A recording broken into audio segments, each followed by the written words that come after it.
آپ نے بہت بار سنا ہوگا کہ اسلام میں عورتوں کا حق نہیں دیا گیا یا انہیں بس گھر کے اندر ہی بند کر دیا گیا ہے، مگر کیا یہ سچ ہے؟ کیا اسلام میں عورتوں کی زندگی کو حقوق کی کمی دی گئی ہے؟ آج ہم بات کریں گے اسلام میں عورتوں کا اصل رول کیا تھا اور ان کے حقوق کے بارے میں کون سی مت ہیں جو عام زندگی میں چلی آ رہی ہیں اور کون سی ریئلٹیز ہیں جو ہم سب کو سمجھنی چاہیے۔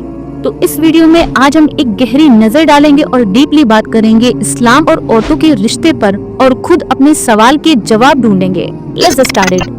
The myth women in Islam are oppressed.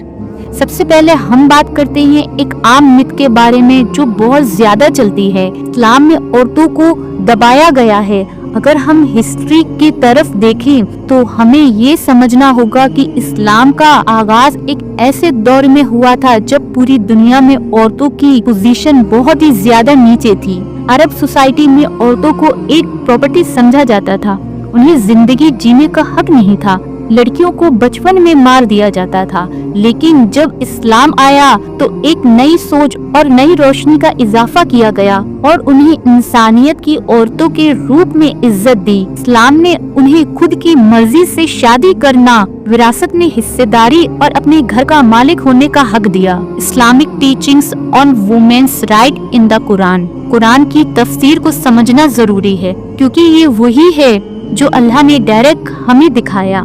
قرآن میں عورتوں کی ایکویلٹی کا کافی ذکر ہے۔ سب سے پہلے اللہ نے عورتوں اور مرد کو برابر انسان بنایا۔ قرآن کا یہ پیغام ہے۔ سورہ النساء میں اللہ نے کہا، عورت اور مرد دونوں کو اپنی اپنی محنت کا پورا اجر ملے گا۔ سورہ التوبہ، اور مرد اور عورت جو ایمان لائے وہ جنت کے حقدار ہیں۔ سورہ الاحزاب میں اللہ نے کہا، مسلمان مرد اور مسلمان عورتیں انہیں اللہ نے عزت دی ہے۔ یہ تمام آیتیں اس بات کو دکھاتی ہیں کہ اسلام میں مرد اور عورت کا حق ایک جیسا ہے۔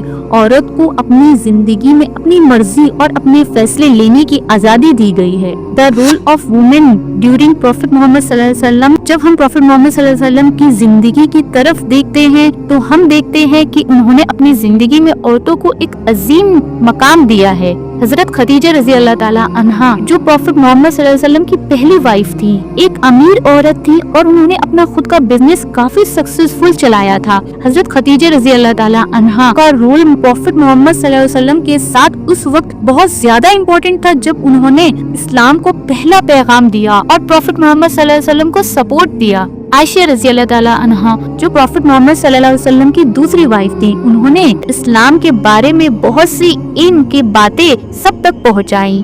حضرت فاطمہ رضی اللہ تعالیٰ عنہا پروفیٹ محمد صلی اللہ علیہ وسلم کی بیٹی کو اسلام میں بہت عزت ملی اور انہیں ماڈل اور اگزامپل کے طور پر دکھایا گیا۔ پروفیٹ محمد صلی اللہ علیہ وسلم نے کبھی اپنی بیویوں کو اپنی مرضی سے کام کرنے اور ان کی خوشی کو سب سے اوپر رکھا۔ انہوں نے کبھی بھی اپنی بیویوں کو اپنے راستے سے ہٹانے کا کام نہیں کیا بلکہ ان کو اہمیت اور عزت دی تھی۔ اسلام میں عورتیں صرف گھر کے اندر نہیں تھیں، انہیں بہت ساری رولز دیے گئے تھے۔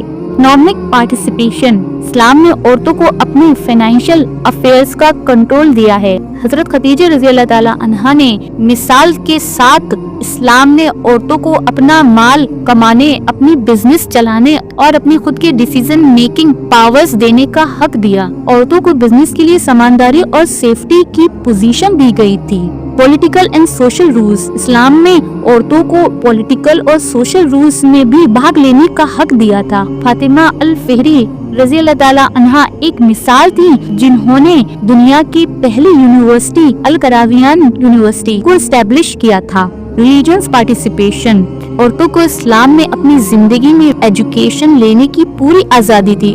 وومن اسکالر اور ٹیچرز کا بھی ایک بڑا رول تھا۔ وومن پروفیٹ محمد صلی اللہ علیہ وسلم کے ساتھ مسجد میں پریئرز کرتی تھی۔ مت سراؤنڈنگ وومنس ڈریسز کوڈ ان اسلام۔ اب ہم بات کرتے ہیں ایک اور مت کے بارے میں جو اکثر اسلام کو غلط طریقے سے سمجھا جاتا ہے۔ اسلام میں عورتوں کو پوری طرح سے ڈھک کر رہنا پڑتا ہے۔ اسلام نے عورتوں کے لیے حجاب یا ماڈسٹ ڈریسز یعنی حیا کو پروٹیکٹ کرنے کا انسٹرکشن دیا۔ حجاب کا کانسیپٹ صرف ایک